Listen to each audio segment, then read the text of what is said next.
सतनाम के गूंजे नारा, गिरौदपुरी धाम हमारा। जय सतनाम के गूंजे नारा, गिरौदपुरी धाम हमारा। गुरु घासी बाबा के पावन बानी, रोशन होगे जग सारा। गुरु घासी बाबा के पावन बानी, रोशन होगे जग सारा। जय सतनाम, जय सतनाम। गुरु घासी बाबा जय सतनाम। सत्य दया और प्रेम के ज्योति जगमग करे संसार।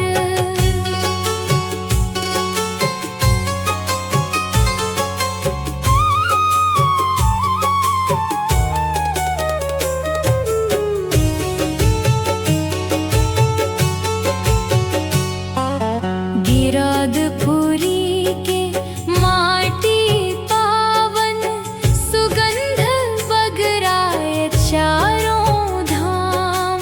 गिरौदपुरी के माटी पावन, सुगंध बगराए चारों धाम। जैत खाम के उज्जर ज्योति, देवय सबला सत के नाम। जैत खाम के उज्जर ज्योति, देवय सबला सत के नाम।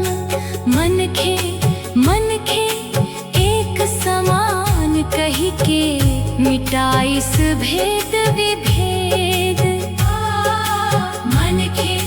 मन के एक समान कही के, मिटाइस भेद विभेद। सत के रत्ता चलव संगी, यही गुरु के संदेश। सत के रत्ता चलव संगी, यही गुरु के संदेश। चरण कुंड के निर्मल पानी,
जन्म